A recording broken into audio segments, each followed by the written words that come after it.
Now first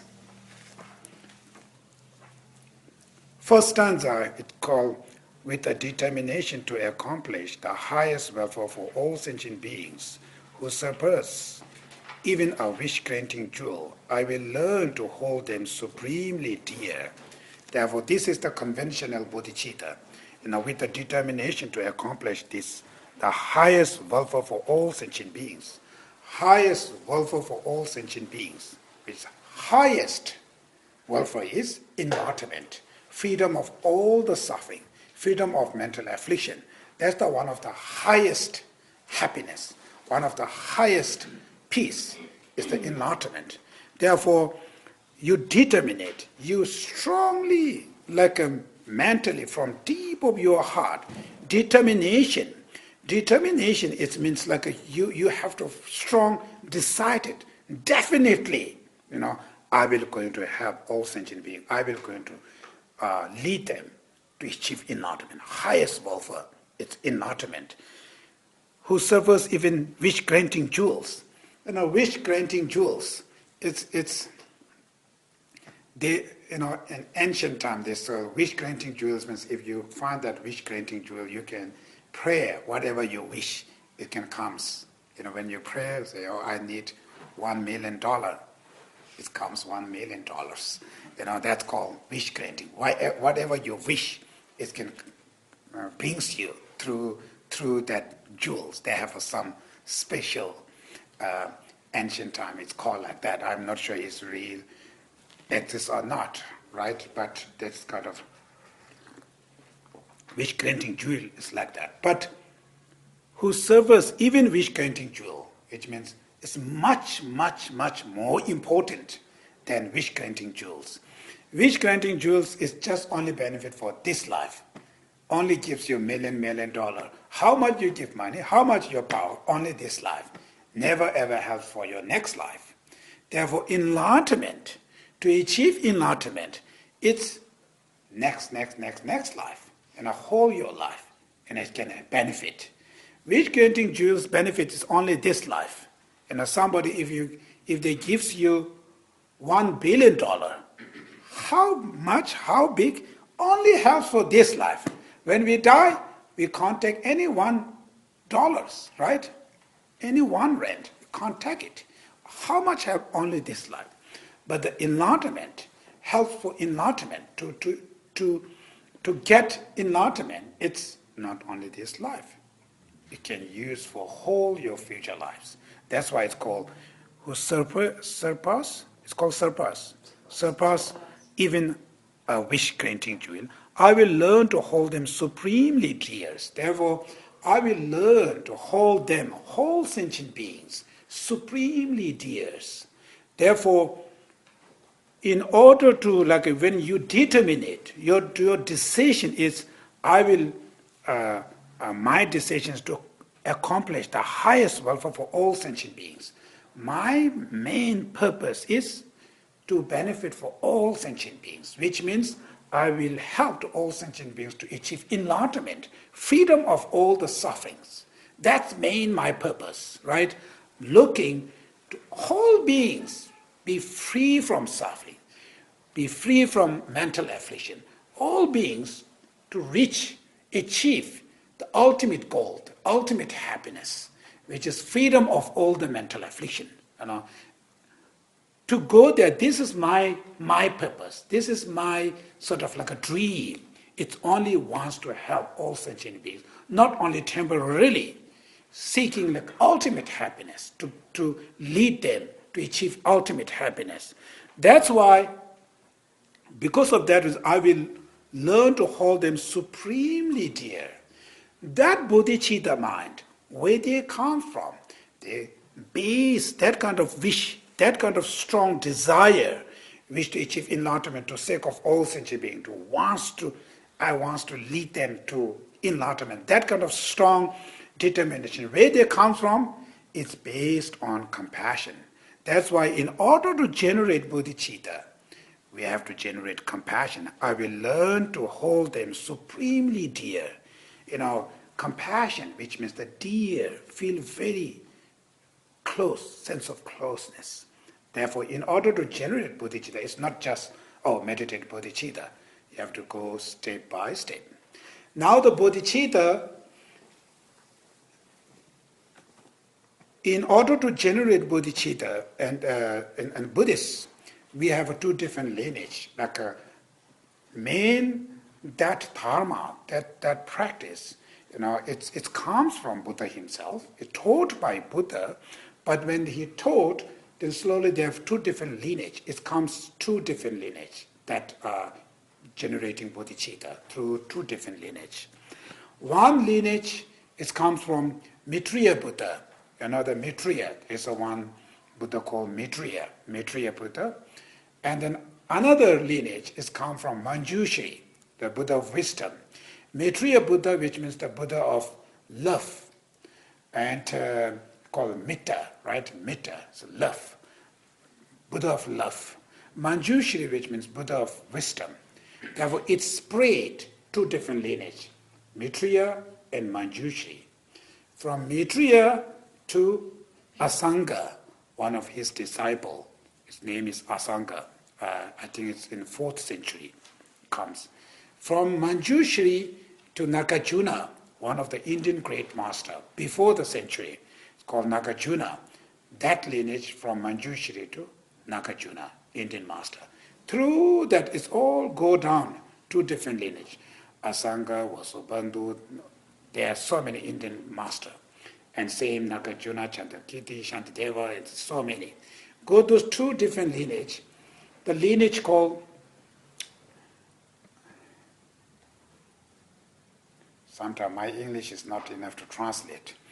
Tibetan we call Manjushri lineage called Samotaji, which means the lineage of profound view. The lineage of profound view, which is the Manjushri lineage, and another lineage called Gyachin Chuji, which is called the lineage of extensive deed, right? Extensive deeds. It's the Maitreya lineage. Now these two, what's the difference between these two lineages? Like in order to generate bodhicitta, that's the way they have two sort of like a training, two way of training. Now Maitreya lineage, it's called sevenfold quintessential instruction of cause and effect. Sevenfold quintessential instruction of cause and effect, which means 6 causes and the last 7th result is bodhicitta, right? Bodhicitta, in order to generate bodhicitta, there are the 6 different causes, 6 different states you have to develop. Manjushri lineage is called exchanging the self and others, cherishing, the exchange self and other cherishing mind. Through that you can generate bodhicitta. Now what are the six causes? Which means first, maybe if I go very detailed, maybe sometimes confused. Therefore, I can try to go very simple way. In order to generate bodhicitta, now you know, bodhicitta, which means the desire, wish, individually wish to achieve enlightenment to sake of all sentient beings. That mind called bodhicitta, right? Very strong desire, I wish I achieve enlightenment. Purpose is to benefit for all sentient beings. That's why you're looking to achieve it. It's not selfish.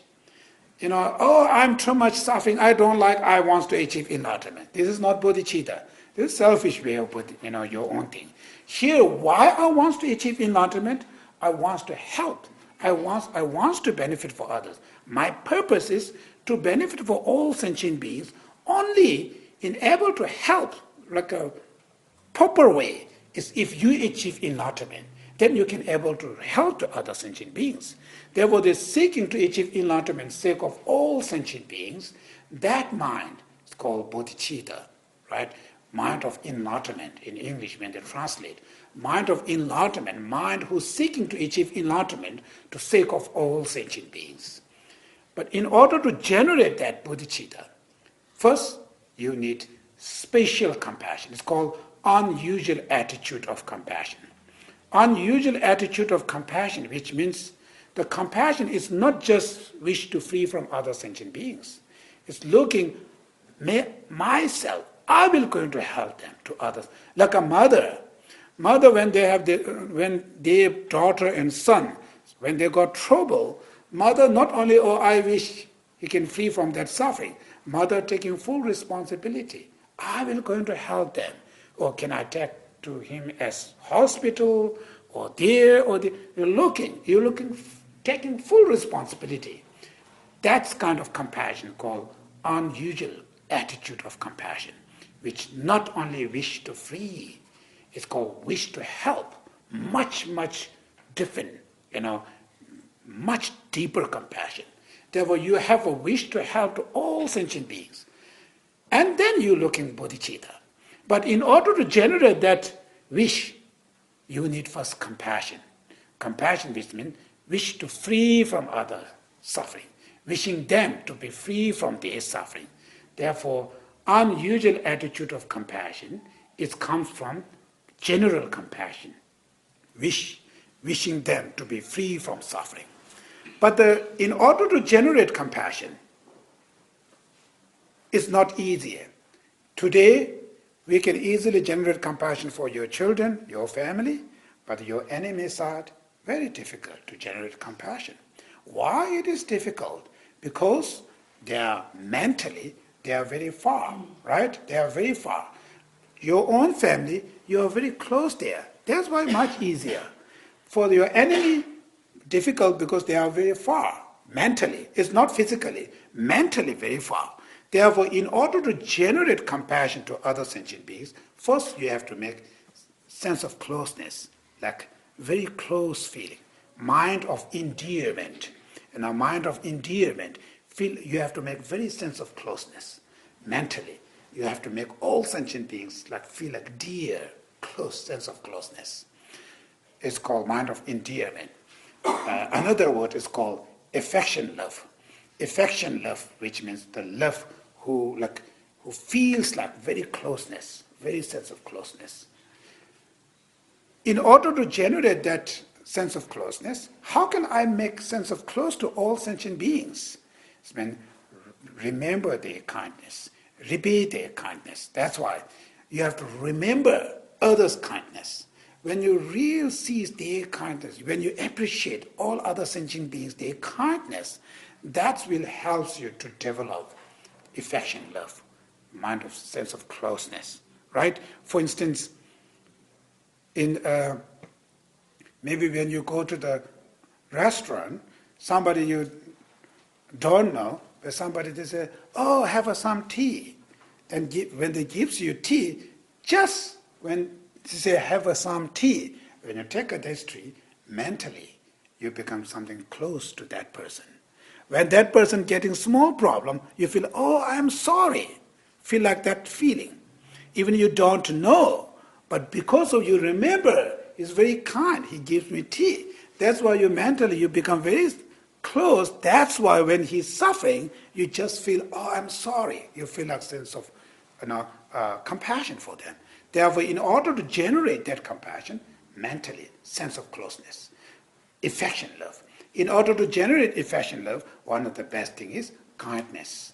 Remember others' kindness. Therefore, there are so many kindness there. One of the best way to think kindness is mother kindness. The mothers, how they help to their children. When you are in baby, when you are in the mother womb, when you come out, the mothers, how much you're taking care. All those, if you look, their kindness is marvelous, right?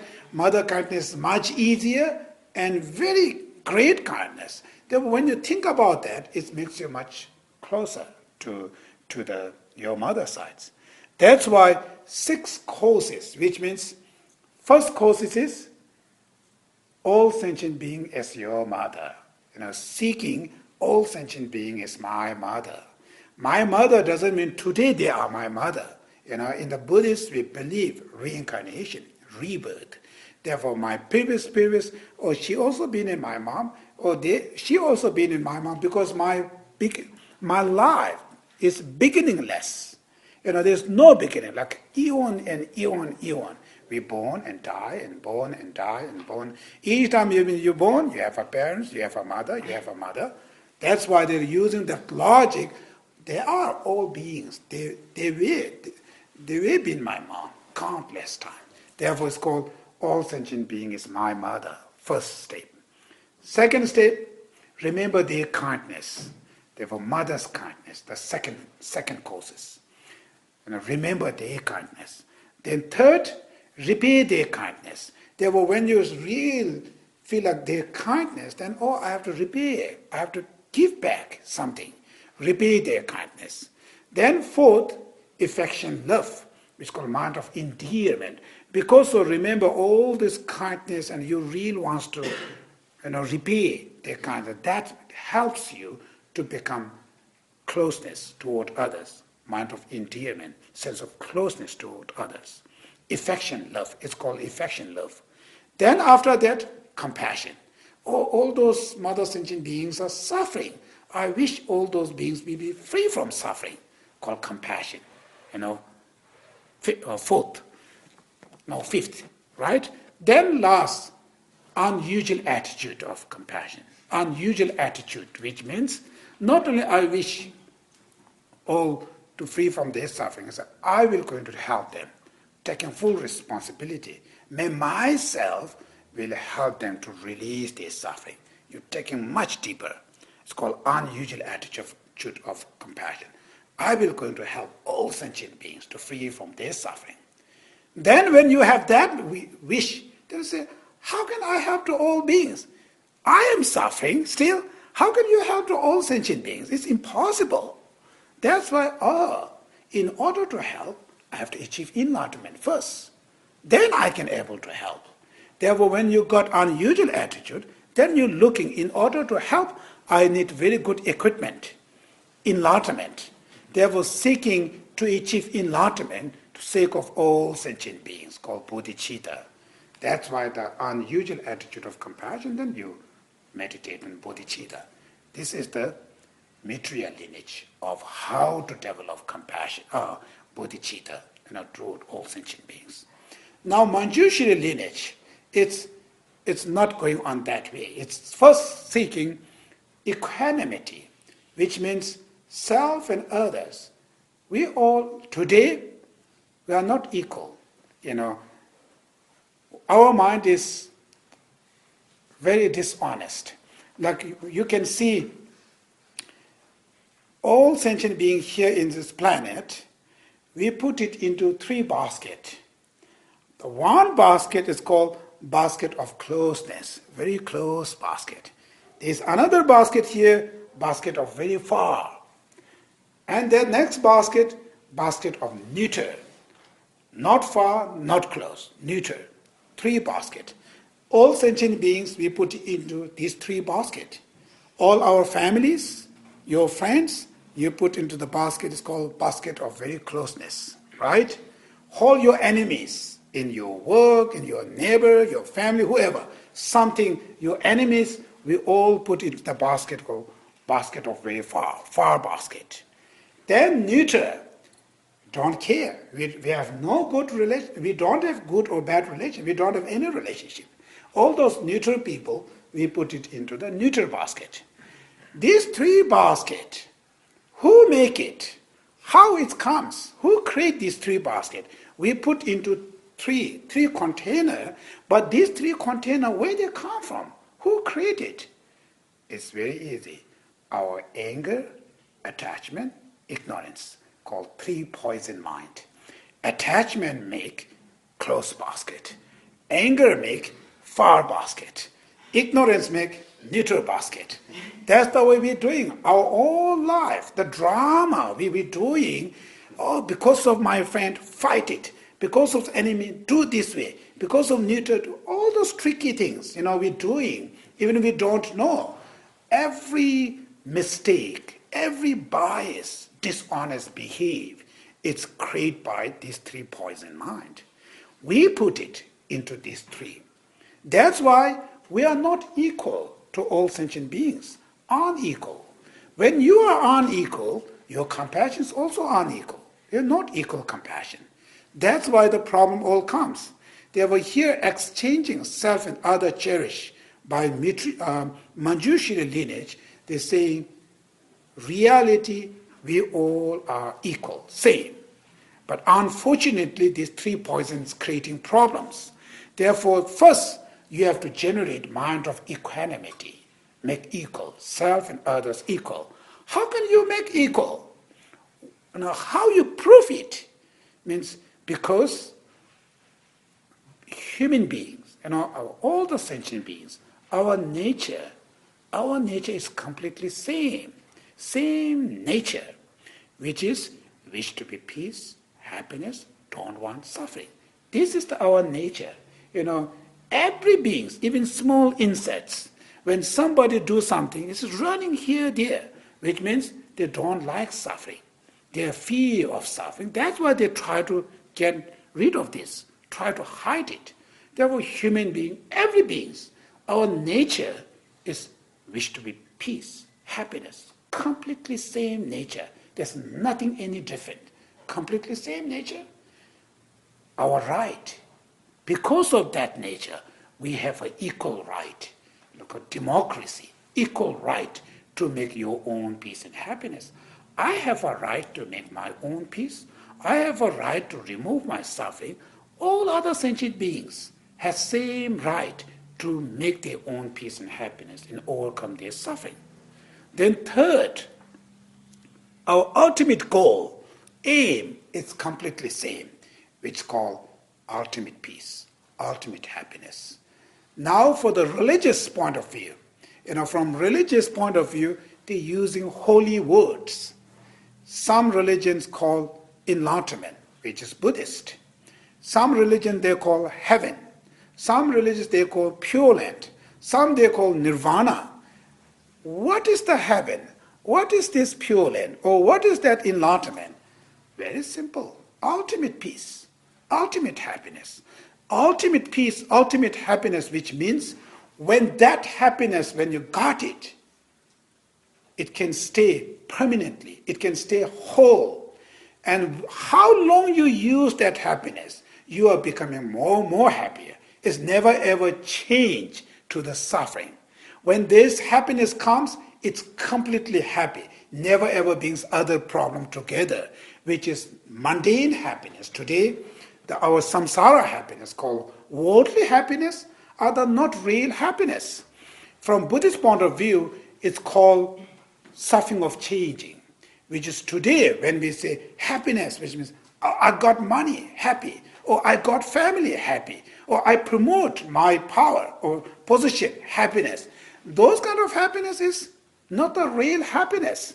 These are the mundane, samsara happiness, suffering of changing. It's contaminated happiness. Why it's called contaminated? Because those happiness never ever stay in same level. It will change. It will change suffering. Either when these things comes, same time behind, the other problems comes together. They bring some other problems. That's why no children suffering because of children suffering, right? Family struggling, wants to be children, because of no children, suffering. Then when you got the children, because of children, suffering. Every our problem, because of no car suffering, because of car suffering. Because of no job suffering, because of job suffering, right? Because of no house suffering, because of house suffering. Therefore, these are we call contaminated happiness. It's suffering of changing. When you got it, slowly, it's not going to stay that level. That's why these are unpure, contaminated suffering. Worldly happiness, which is not guaranteed. The nature of those happiness is part of suffering. Here the ultimate happiness, which means when you got that happiness, pure, never ever being something, problems. When that happiness, use it, how long you use it makes you more and more happier. Never ever change to the suffering. If these things are changed to the suffering, that means these are not real ultimate peace. This is just surface peace. You can change that. That's why here, the ultimate peace in a religious terms, using different heaven, enlightenment, whatever they call. Each religion has a different words. But this is ultimate peace. Therefore, our goal, all sentient beings, their goal is happiness. That kind of happiness. We heart looking happiness. What kind of happiness? We don't know because we are ignorant. That's why attachment taking advantages, showing this is your happiness, come here, taking us there, working very hardly, get it. When you got it, no happy, right? Everything is like that, no happy. That's the ignorance, don't know. But our heart is very pure, wants to be happy. What is that? We don't know that. That's why negative emotions, it's the ignorance, it's don't know. That's why they lead you here, there, all those things. That's the problem. Therefore here, our ultimate goal, it's ultimate peace, ultimate happiness, completely same. Our right is completely same. Our nature, wish to be happy, completely same. That's our main, like a pure sentient beings. Being a sentient, being a human, this is our nature. Equal, completely equal. Next level, it's something service level. Then this is my parents, this is the not real nature. These are the temporarily. Temporary conditions comes here, this is we level, or this my, this is, this, that, make divided. And that level, who leveling? Our attachment, anger, ignorance. 3 poison mind, taking advantages to change that your nature very pure, but they're using that nature, showing different road. That's why we create 3 basket, 3 container here. That's why we are not honest. Therefore, understanding on these way, first, every beings are equal. Equanimity, wants to be peace, wants to be happy. When the baby, she don't know what kind of happiness, what this is, but wants happy. That's the nature. Completely same. We have completely same right. We have a completely same goal. Our interesting is same. Our goal is same. Our right is same. Through that you develop mind of equanimity toward all sentient beings. Equal. That's therefore first equalizing, then switching, then you changing. Now when you make absolute equal, then second thinking disadvantages of selfish. Selfish mind, how much destroy your happiness, how much create the problem. Stress, depression, fear, worry, all this come from selfish. The person when they become selfish, they're only thinking self, me, I, only I or me. When the person just only thinking me, their mind become much narrow, small. Their image is only self here, very small. Persons, when their minds become very small problems, when they appear in your mind, seems to be huge, big. Then you fear, then you worry, then you stress, depressed, because this is huge, big problems. Big problem, small problem, it depends on your mind. It's not exist by its own. Depend, right? But your mind is too small, that's why whatever appears, it seems to be huge, big problem. That's why fear, scare, worry, everything comes that. Therefore, every hour like anger, hatred, attachment, everything, something linked with self. Self happy makes something joy, attach. Self fear, self unhappy, anger, hatred. This emotion, jealous, pride, all those emotions, there's something connected, there's link with self. Selfish. Therefore, when you have very strong, the mind who cherish self, your image of self is too strong, too solid. When your others, when they comes, become much stronger. You see as much stronger because self and others dependent each other. When you make self very solid, heavy, others looks like very heavy, very solid, very separated. That's why anger, hatred, attach, making all those dividing by selfish. Therefore, when those poison minds arise, that will destroy your relationship, your dignity, your value, everything, everything finished by those mental affliction. How much money you have, how much power you have, doesn't matter. The person who he or she full of anger, full of greedy, full of arrogance, that means everyday stress, everyday depressed, everyday worry, everyday fear, every day, 24 hours. It's interesting. Very rich, we making like our bedroom, some fancy bedroom, right? It's nice, fancy, those blankets are smooth and whatever, and nice light and very fancy, beautiful. Person when they go to sleep, can't sleep, right? They can't sleep.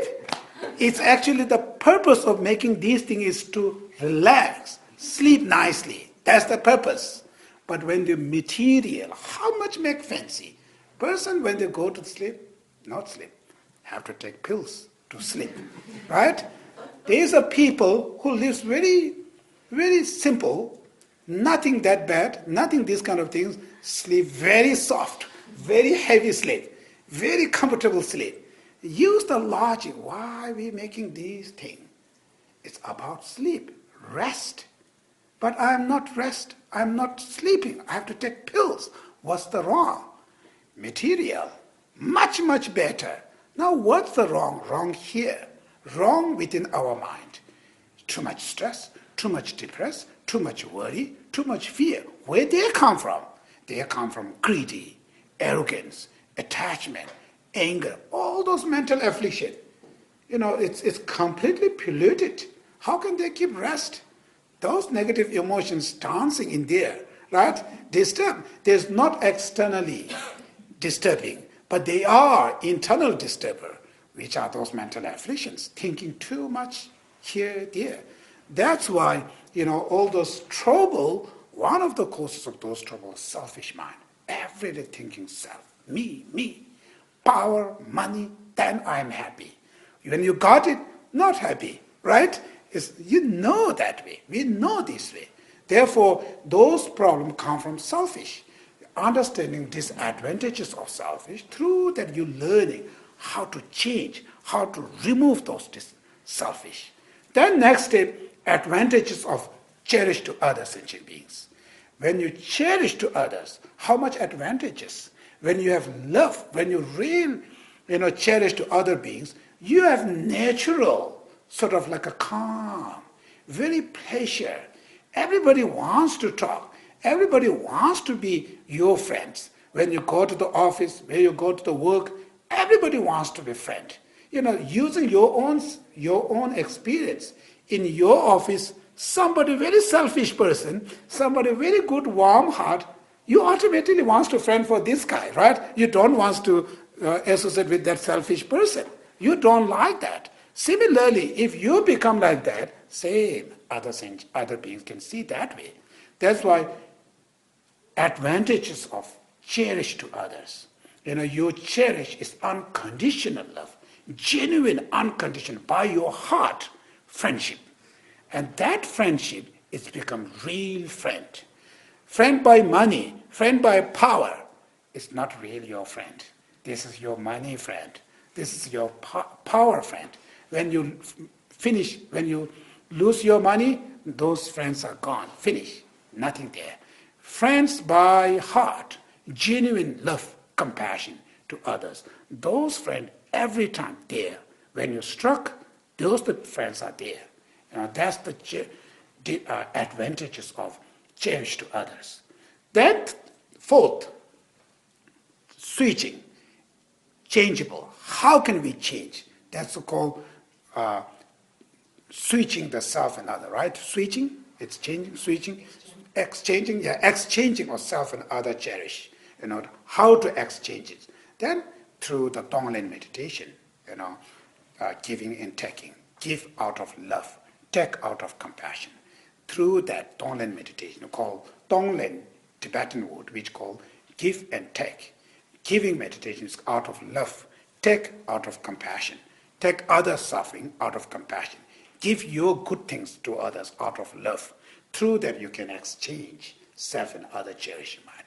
Through that you can generate bodhicitta, which is the Manjushri lineage of generating bodhicitta. Now this clear, right? Manjushri and Maitreya Buddha, two different lineage here in order to generate conventional bodhicitta. All the mind training, these things, we do have so many, 8 verses of training the mind, and 7 points of training the mind, or 100 object of training the mind. There's so many mind training practice. All those mind training practices comes from Manjushri lineage. For that lineage, it comes all those mind training practice comes from Manjushri lineage. Therefore, if you go, this transformation practice, where there, how this come from Buddha side? Means it's go from here to Atisha, then to Shantideva, then you can go to Nagarjuna through that Manjushri, through that Buddha. And all those practice, it comes through the Buddha to Manjushri to Nagarjuna, all those lineage. It's called the lineage of profound view. Therefore, these today, 8 verses of training the mind when we're doing practice here is exchanging the self and other cherishing mind, or thought transformation. With that practice is the lineage of profound view from that lineage. Therefore, that lineage is need little bit scholar. It's real analytical. We have to analyze. It's use much wisdom. To exchange these things, you have to use much wisdom. Therefore, wisdom, I've mentioned earlier, first equanimity and disadvantages of selfish, advantages of other cherished mind, and how to exchange through the Tonglen meditation. Through that you can exchange your selfish into cherish to other, neglecting to other instead of neglect self. Therefore, that kind of exchanging, it's called lineage of profound view lineage. Therefore, here we are going to do this practice. Now, first, this stanza is general in us talking about a conventional bodhicitta, right? Conventional bodhicitta, which means that bodhicitta source, the main seed or main causes of that bodhicitta is compassion. Compassion is the main seed. But in order to generate compassion in the word where we're using compassion, which means seeking others, wishing them to be free from their suffering. Like the definition of compassion, which means, may all sentient beings be free from suffering. That wish is called compassion. Therefore, when you say compassion, which means you have to think, because if you don't know the definition of compassion, then when you meditate compassion meditation, which means what's meant by compassion? If you don't know exactly that definition of compassion, very difficult to meditate on compassion. Therefore, here compassion means seeking all sentient beings, like object is all sentient beings, including your enemies, completely equally, looking same equal, and seeing their suffering. Therefore, you generating from deep of your heart wish to free from their suffering. That desire, that wish is called compassion. Therefore, in order to generate compassion to other sentient beings, first, self-compassion. Without self-compassion, there's no way other compassion. It's not going to work. Just surface helps, but not going very deep. Therefore, it's called self-compassion. Self-compassion in Buddhist, the word we call renunciation. Renunciation, which means self-compassion. Self-compassion, what's mean by self-compassion? Self-compassion, which means, I have to make rich, I have to take care of my family, that's why I have to reach, or I need the power. This is not self-compassion. Self-compassion, which means real, how to make self-happiness, how to free self-suffering, which means self-suffering, where they come from. Man, the suffering, they are not looking external condition, the root causes. From beginningless to till today, we believe beginningless. our previous life to till today, suffering. Therefore, those suffering, the main causes, where they come from, those causes is our ignorance, selfish, anger, hatred. All those mental afflictions are the root causes of all mental sufferings. Therefore, self-compassion, which means wish to free from those suffering, specific wish to free from your mental affliction, suffering of mental affliction. It's called pervasive suffering. Therefore, there are the suffering, 3 different levels of suffering. When Buddha taught, it's interesting, when first Buddha, when he achieved the enlightenment, after 49th, he achieved enlightenment in Bodh Gaya, in India. It's called Bodh Gaya, under the Bodhi tree. When he achieved enlightenment after 49th day, first he taught the Dharma. It's called Four Noble Truths, which is all Buddhist. This is the one of the very important practice. Among the Four Noble Truths, first he taught truth of suffering. That's truth of suffering, which means what's mean by suffering. Today, we also don't know some suffering. Therefore, first we have to recognize what are the suffering. My understanding, our understanding of suffering, it's one of the gross level of suffering. Suffering of stress, family problem, suffering of disease, suffering of death. Only this. Therefore, Buddha says there's three different level of suffering. The first, suffering of suffering, is general suffering. I have a family problem, I have a business problem, health problem, emotional suffering, mental suffering, where the general worldly described as a suffering, which are called suffering of suffering. There's a next level of suffering, the changing suffering, suffering of changing. Suffering of changing, which means worldly happiness, worldly pleasure. When the worldly described as a happiness, which is actually, these all are suffering of changing. Therefore, all happiness of buying a car, happiness of getting a job, happiness of promoting your power, all these are real happy? No. They are suffering of change. These are change. They are not going to stay that way. These happiness will change into suffering. That's why you call suffering of changing. Then third, pervasive suffering. What is the pervasive suffering? Pervasive suffering, which means suffering of mental affliction, suffering of under the control of mental affliction. And that suffering, why it's called pervasive? Because it's pervade all sentient beings, from God realm to hell realm. All the realms has that problems. Mental affliction suffering, very rich, even king, prime minister, or president, to the street people. Everybody has suffering of anger, suffering of attachment, suffering of ignorance, suffering of jealousy, suffering of ego, pervasive suffering. Therefore, you're thinking these suffering and you're generating desire. Wow, if I live under the control of anger, everything under the control of attachment, that means there's no real happy. Therefore, in order to reach happiness, which means I have to remove those mental afflictions. Therefore, you're generating strong desire, wish to free from all the suffering, even the causes of suffering, your own mental afflictions. That kind of desire called renunciation, self-compassion. Then when you have that feeling, then you apply to other sentient beings. Then it's become real compassion. Therefore, first renunciation, then compassion to all sentient beings, then your unusual attitude, then go to the bodhicitta, bodhicitta practice.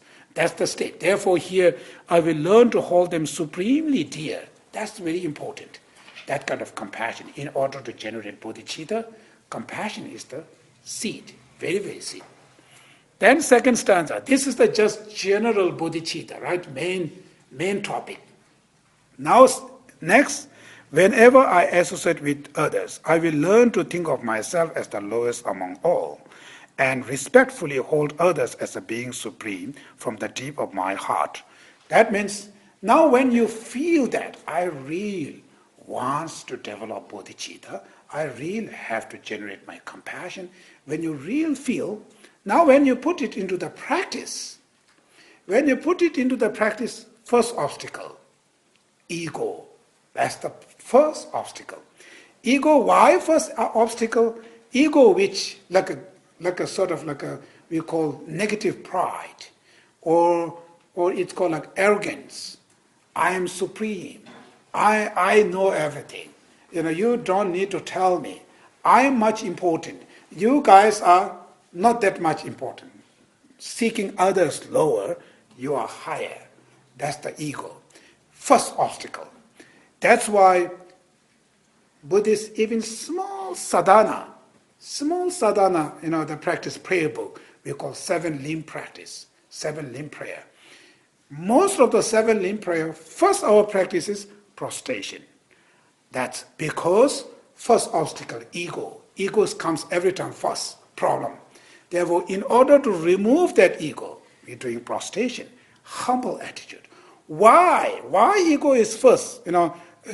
Because person, when you become a practitioner, being a practitioner, which means you have to deal with your own mental affliction, right? You have to find your mistake.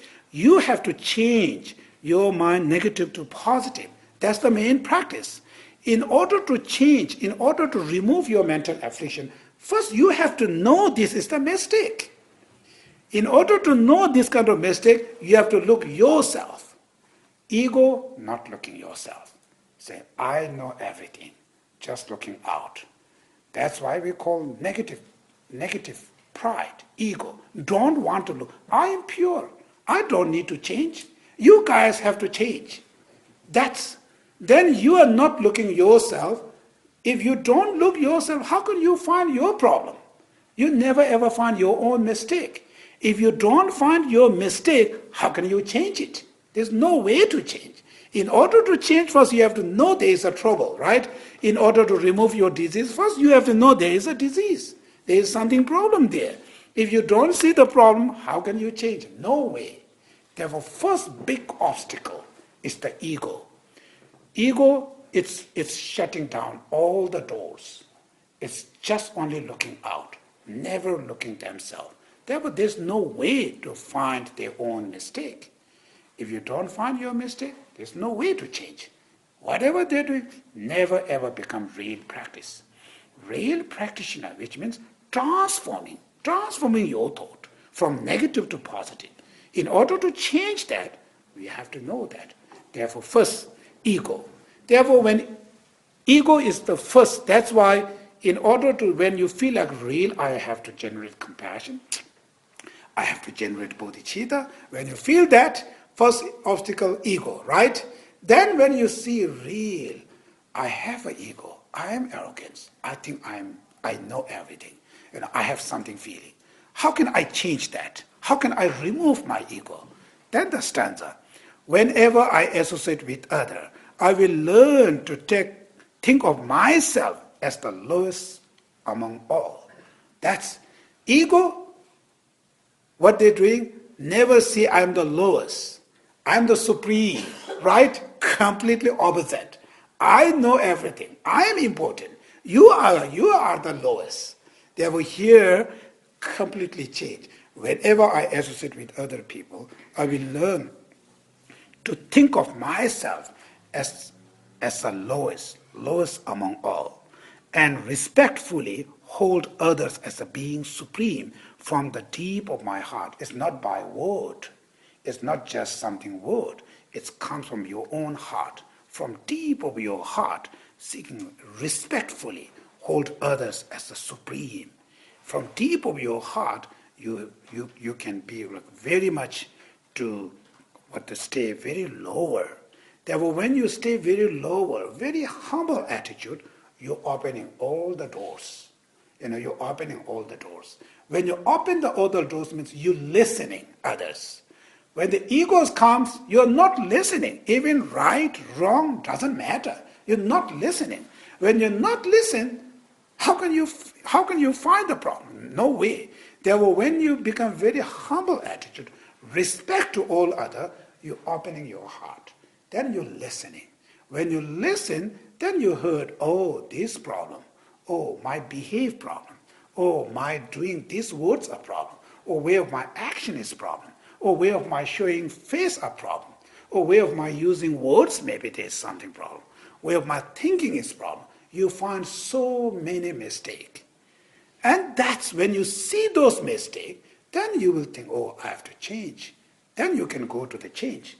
Therefore, in order to do that, how can I stay lowest? What's mean by lowest? Is lowest means I have to stay floor, but that lowest? Mental lower, right? It's not physical lower. Therefore, mental lowest, how can we generate? How can I generate respect to other sentient beings? Which means when you look others' good qualities, others' good quality, then you can learn. Then that can, when you see others' good quality, that will help you to make humble attitude.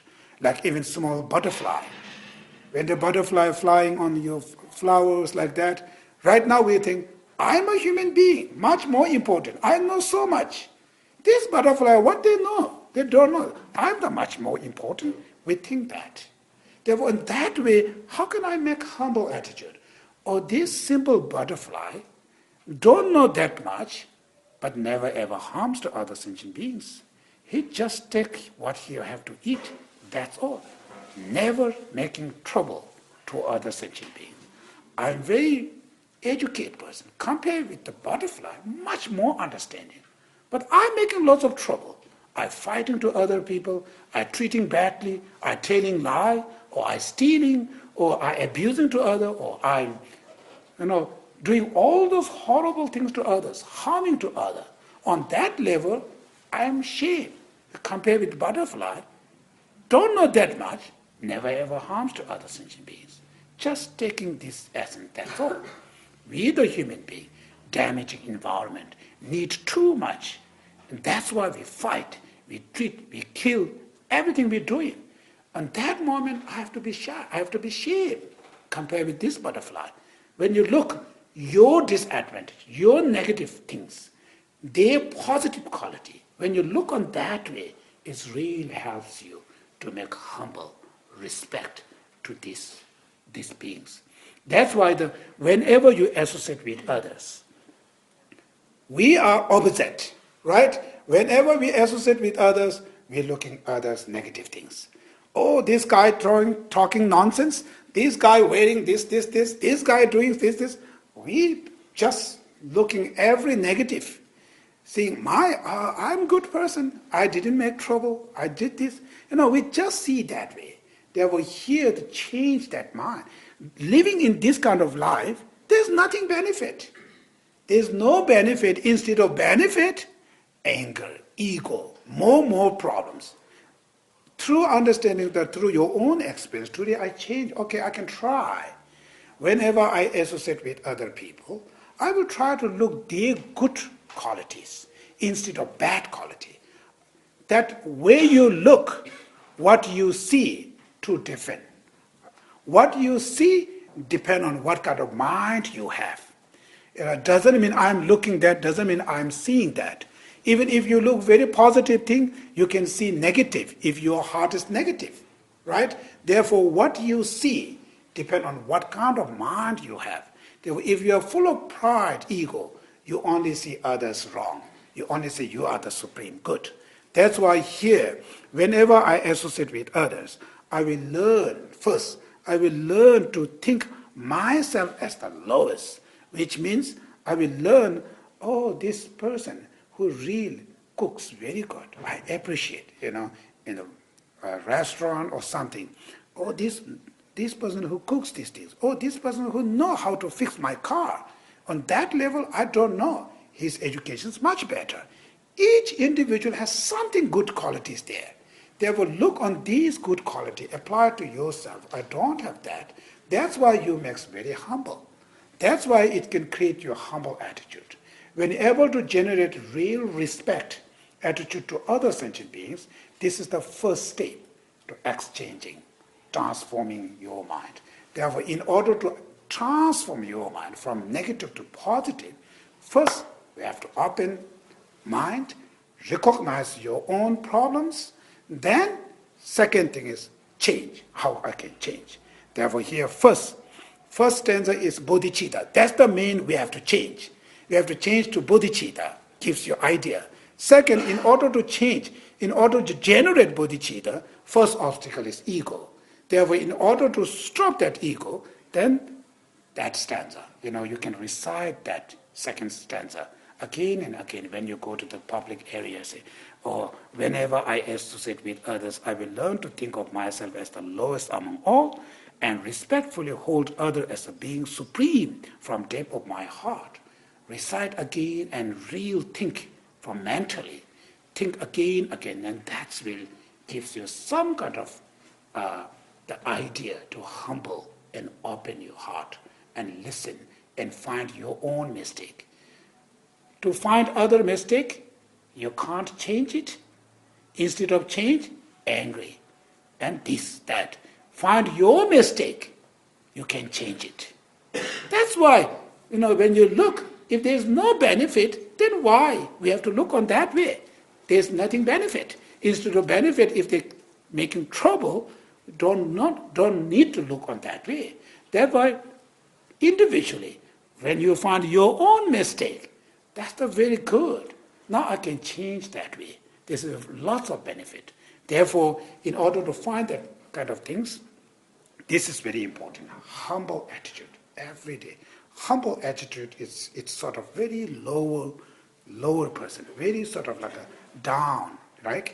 Very down person, listening, respecting toward others. When you have that kind of attitude, when you respect to others, others will respect you. Other people will trust you.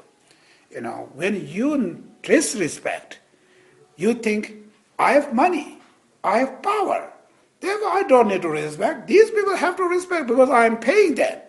Negative thoughts. People will going to do respect, physical respect to your power, not to you. That's very clear. When you lost your power, there's no respect. Therefore, one of the best respect attitude, thus, is come from deep of your heart, respect to others. Therefore, in order to respect to others, this is the one of the best stanza, very important stanza. Therefore, reciting these things every day, you can use that. I can first learn when I go to the office, I will learn that. Respect, humble attitude, understanding what is my mistake instead of other, recognizing my own mistake, then how can I change that? And other people, I will try to see their good qualities. And when you look on that way again, eventually it's become habit. Then every time when you look, real, very great quality, very good, it's changed way of your seeing. You feel you learn so much things from others.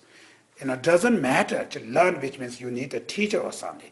You can learn so many things from others, even like a insect, small insects. You can learn, even like a butterfly. Just going there, taking only nectar without destroying that flower, colors, shapes, everything. They just take things, fly, right? No trouble. We human beings not like that. You need to eat, sometimes destroyer. So much messy, then going out. That's the way doing.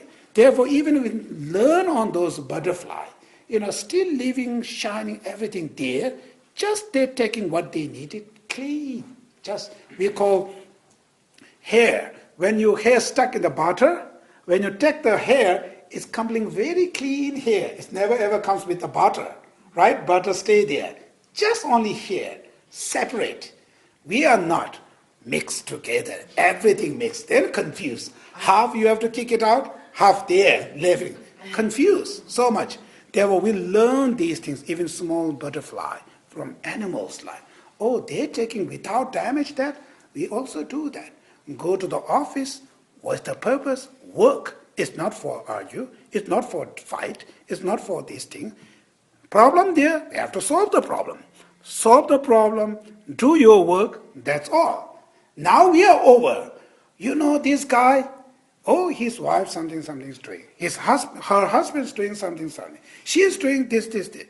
So much, which is, nothing. It's nothing. But going to the office, everything looking this way. Then thoughts, too much confused. Then what's going on, you don't know. Then angry, hatred, so much superstitious, gassing.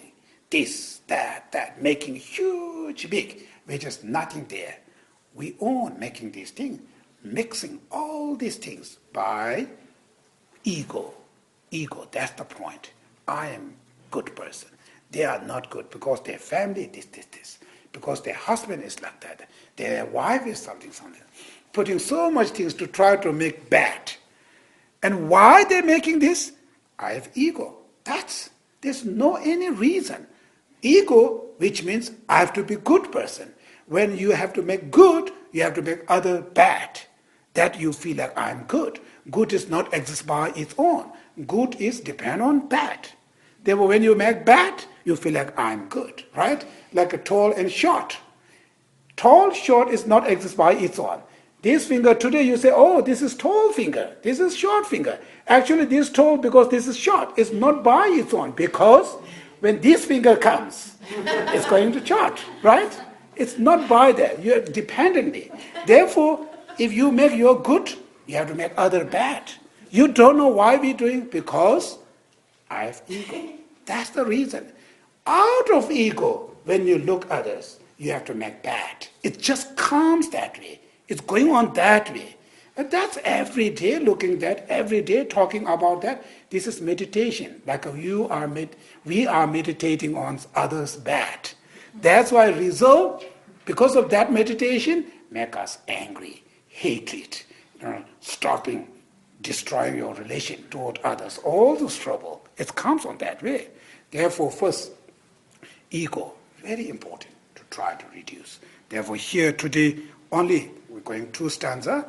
Here, first stanza is general bodhicitta. This is my main practice. I have to develop that. If I reach that, that bodhicitta will lead me enlightenment, my goal. But in order to do this practice, first obstacle here is ego. Second stanza. In order to put it into the practice, I have to be carefully to reduce my ego. I have to be open. I have to be listen to others. I have to be a humble attitude. I have to be respect to the others. That will I can find my own problems. Then I will going to change it. Therefore, second stanza it's a very nice stanza. It's real important to understand and put it into the practice. Put it into the practice, which means when you go to tomorrow, when you go to the work, recite that stanza and try. When those egos still comes up, say this guy say, no, it's my ego making now. Just go down. Try to find the good work. Try to find others. Try to find myself mistake. That can change. Other mistake, I can't change it. Therefore, whenever these thoughts, small things comes up, try to push, stop, prevent, get rid of, and try again, then eventually it will be changed.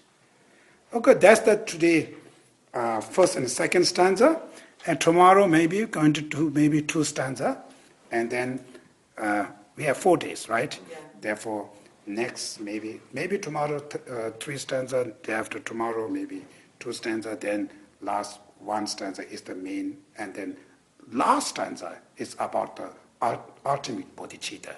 It's about the reality. It's very philosophy. Therefore, maybe last day, maybe we'll talk about that philosophy. Okay, that's today. Thank you very much. And if you have any questions.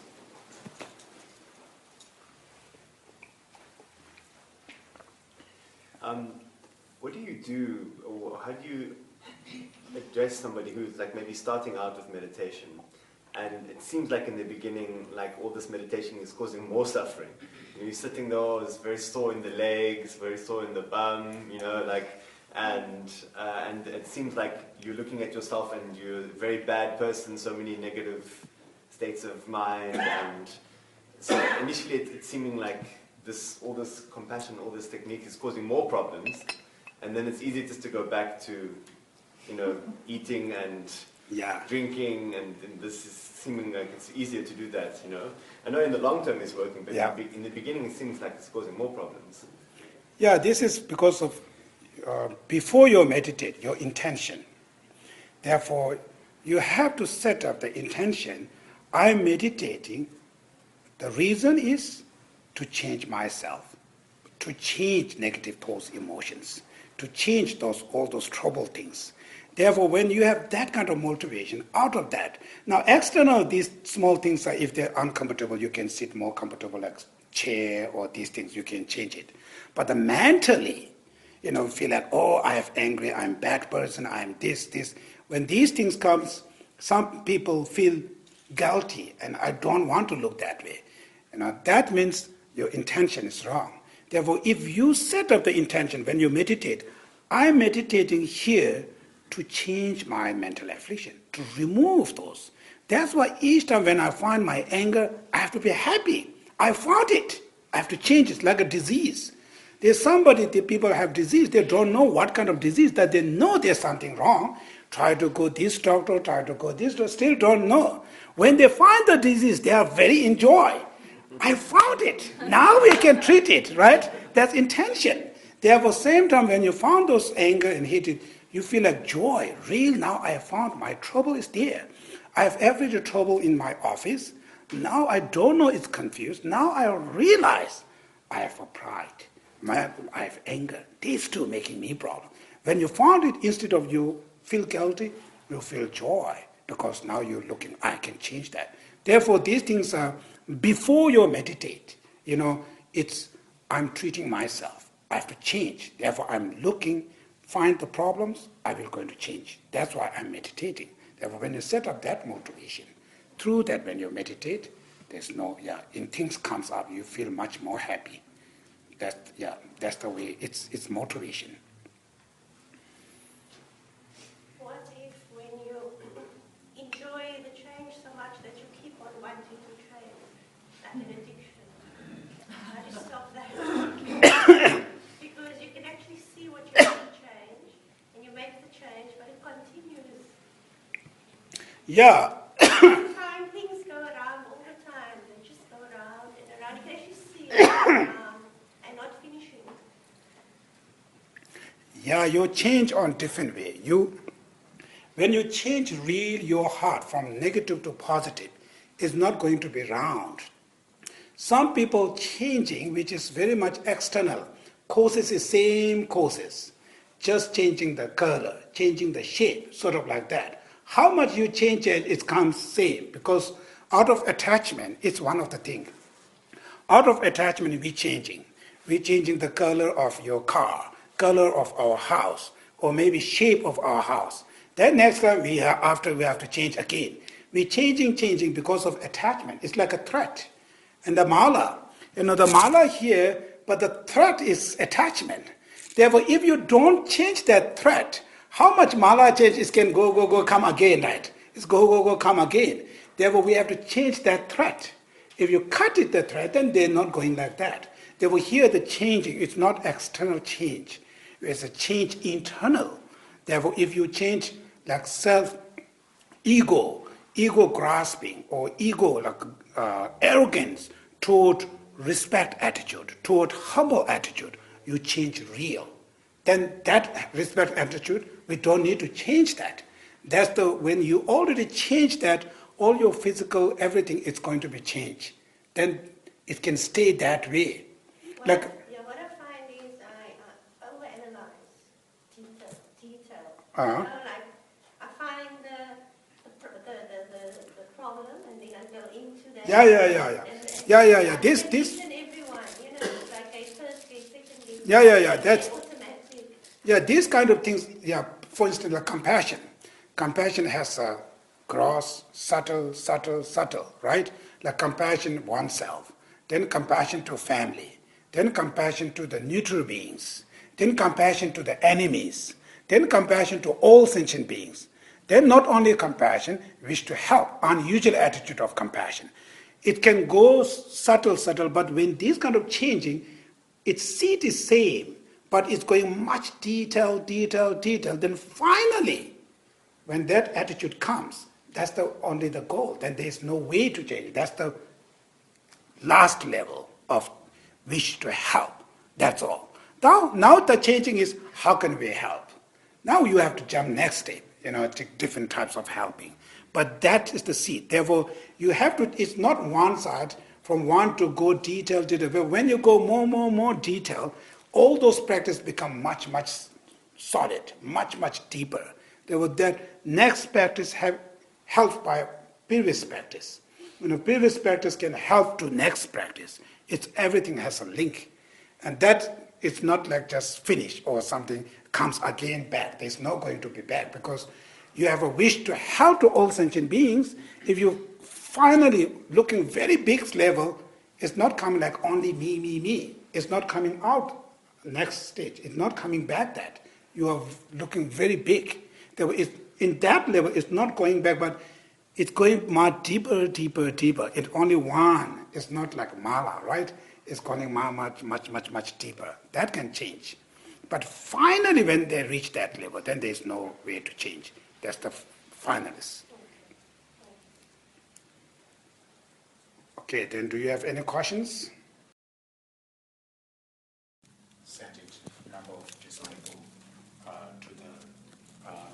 you can live here. Thank you. Yeah. Tibetan king who's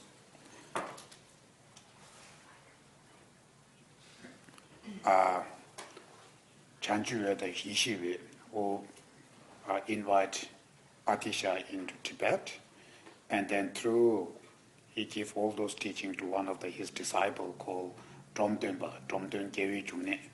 Great practitioner. He's lay person, he's not a monk, lay practitioner, very great. From him, then his disciple is called Kadamba lineage, come from that. But one of the lineage holder, very great master, Kadamba Geshe Langri Thampa, great practitioner. Kadamba, which means external, physical, very clean, which means pure, simple practitioner, not complicated. And internally, great Mahayana practice, full of bodhicitta, and very scholar, same time, understanding the ultimate reality, very scholar. Secretly, they're practicing Vajrayana. That's the Kadamba tradition, which is externally just simple, stay as a monk or lay, whatever, very simple life. Inner, every time, their heart or their mind is full of bodhicitta, based on love and compassion to all sentient beings. Then secretly, they're doing Vajrayana practice. That's the Kadamba tradition. They were one of the Kadamba Geshe Langri Thampa. This teaching, 8 verses of thought transformation, before, it's very secret. It's not for the public. Only the teacher gives to their own student, very serious student. It's not very public. When the Kadamba Geshe Langri Thampa, and when he comes and he feel like future, these kind of important teaching will be going to be disappear. There is worry about it. Therefore, he wrote that 8 verses and make like popular to general teaching. He gives everybody. Therefore, from him, this thought transformation practice become what they call open. Why they say it is secret? Because in order to do thought transformation, to change. Today we have selfish, self-centered attitude. Me is very important, right? We neglect to others. Other, not that much important. Therefore, transformation, which means instead of selfish or self-cherish, it's a cherish to others. Instead of neglect to others, neglect self.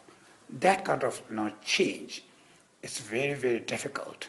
That's why they try to keep very secret, because most of people, they can't do that practice. That's why they keep very secretly.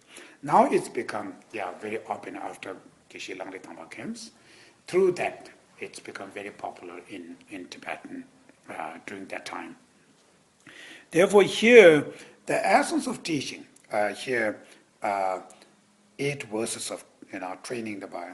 The essence of point is it's called conventional bodhicitta and ultimate bodhicitta. Conventional bodhicitta, which is the method, it's sort of like there are so many levels, so many different of method in order to achieve enlightenment, which means in order to achieve ultimate peace, ultimate happiness, then there's a two-way, method and wisdom. We have to use two. Therefore, the method side, one of the best method is conventional bodhicitta. Why it is called best method? Compassion is very important, very good. But the bodhicitta, which means seeking to achieve enlightenment, to sake of all sentient beings, which means he knows all sentient beings has Buddha nature, which means every being has the potential to overcome their suffering, and every being has the potential to achieve enlightenment.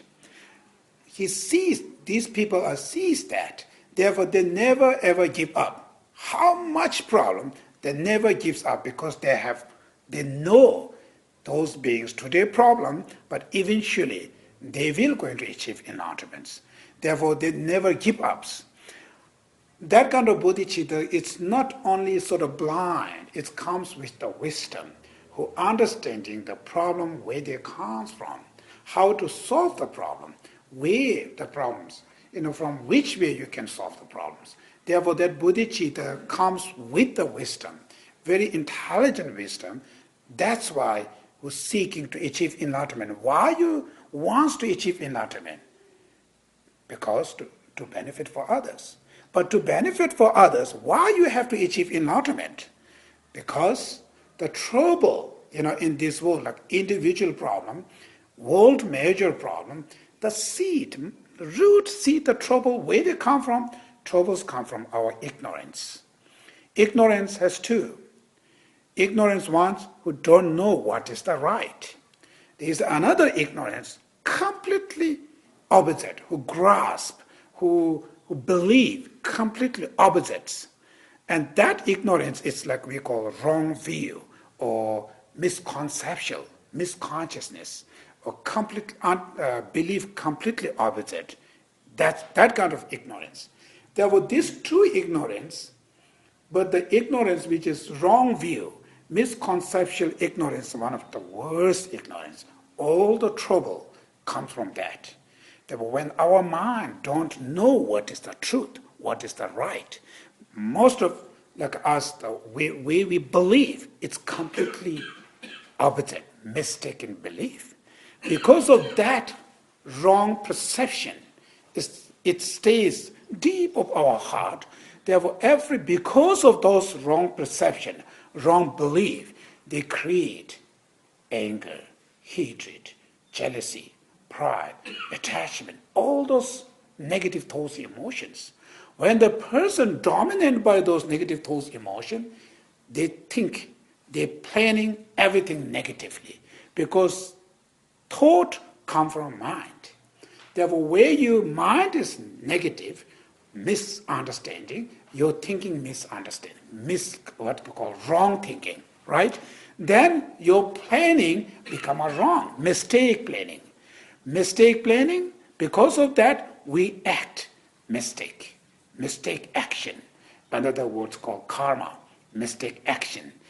Act, mistake, result, then suffering. Therefore, all our problem, all our trouble, suffering, the root causes come from that ignorance. Now, in order to remove that, in order to remove all the suffering, we have to remove that ignorance. But in order to remove that ignorance, only the thing is, just prayer is not going to work. It's very good. I'm praying every day. It's very good. It's accumulating virtues, merit. But just only prayer is not going to work. If that work, then why are we sending children to the school, right? We're sending your own children to the school. Why are we sending?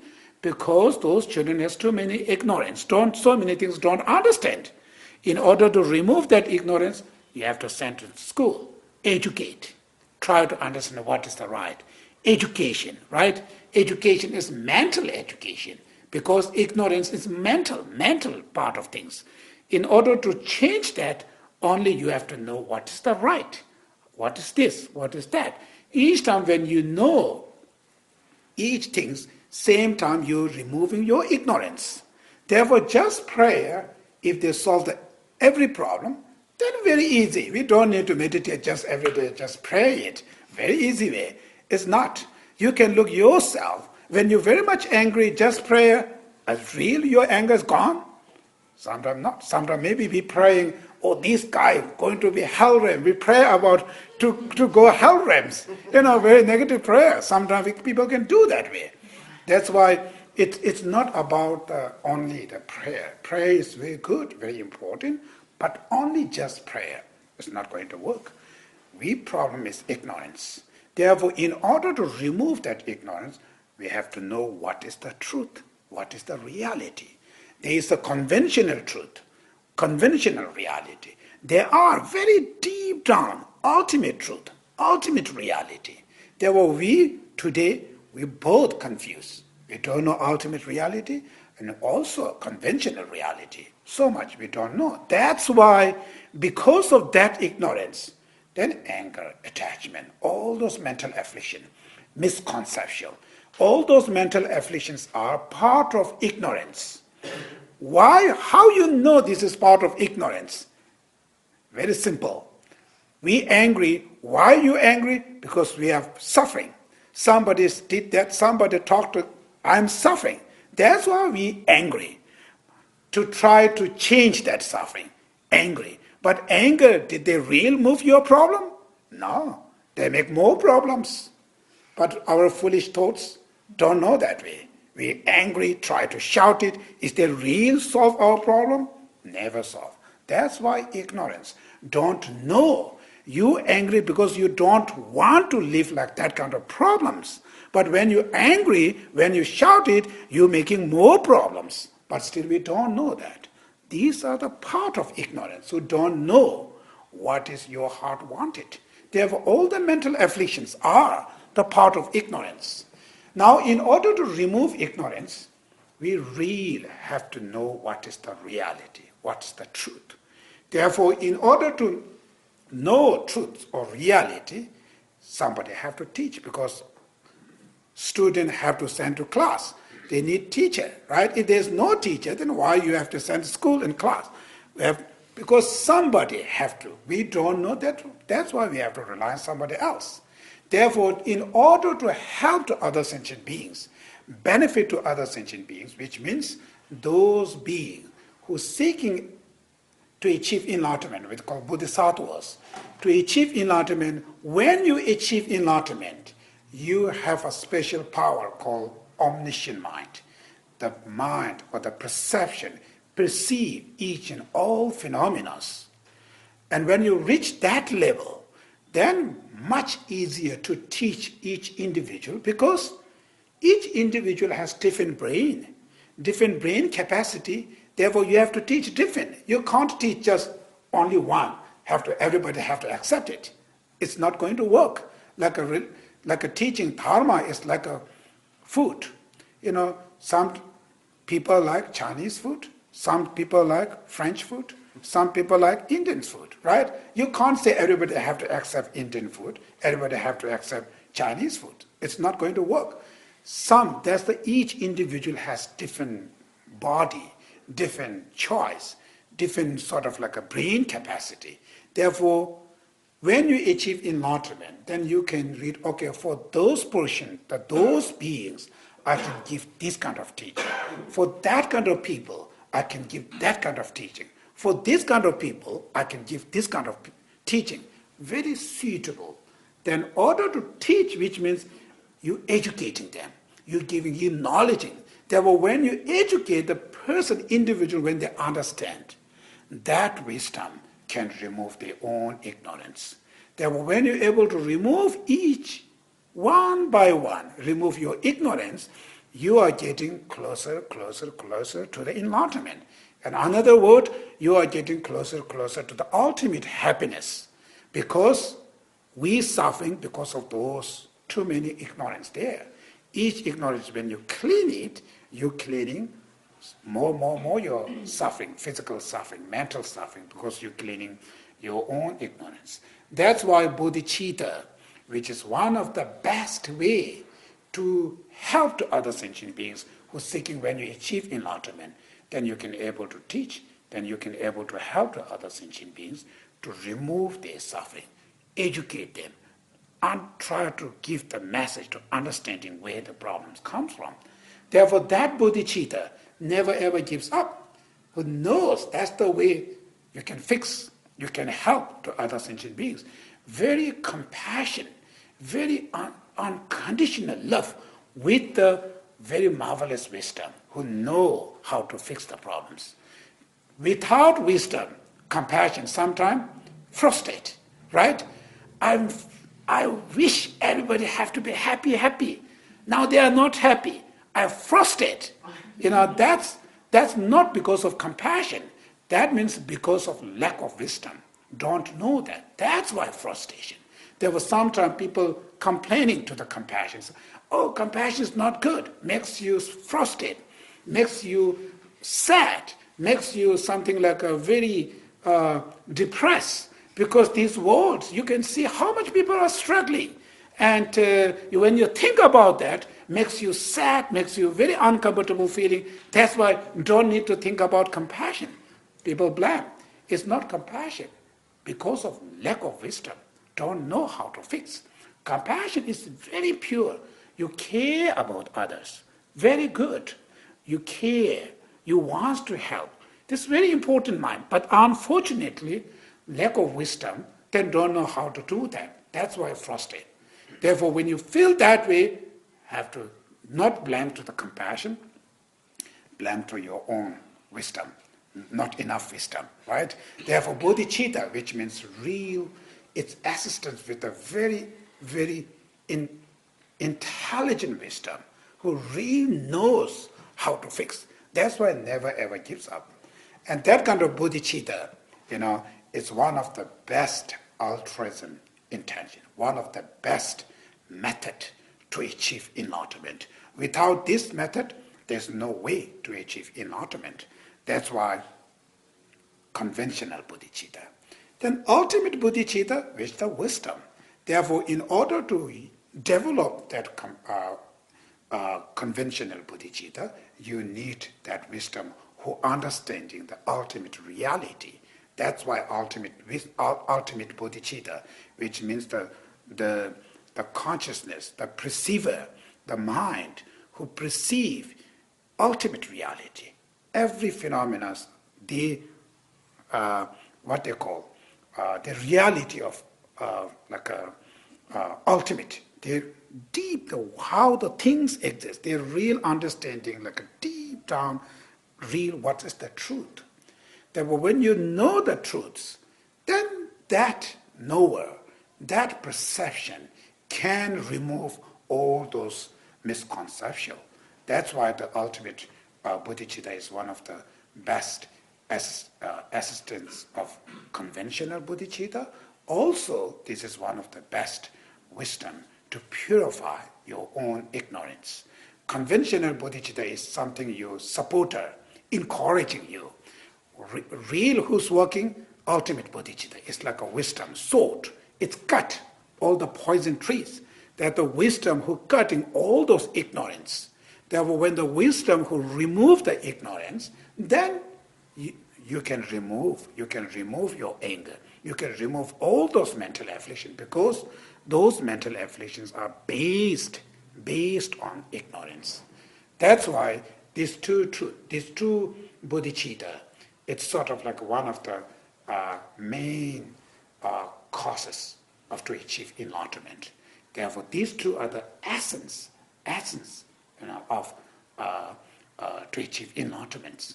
That's why Mahayana practitioner, specific Mahayana practitioner, conventional bodhicitta and ultimate bodhicitta is the main practice. Without these two, there's nothing Mahayana. No way. Whatever Vajrayana you're doing, whatever initiation, whatever empowerment, it's not going to work without these two foundations. Therefore, these two is like birds. When they cross to the river, cross to the ocean, they need two wings, right? One wing's not going to work. Two wings, through that you can cross. When you cross to the samsara, through these two wings, cross to samsara to achieve the freedom of samsara, freedom of ignorance, freedom of mental afflictions, freedom of suffering of samsara through these two wings. That's why here the 8 verses of training the mind it's about these two bodhicitta.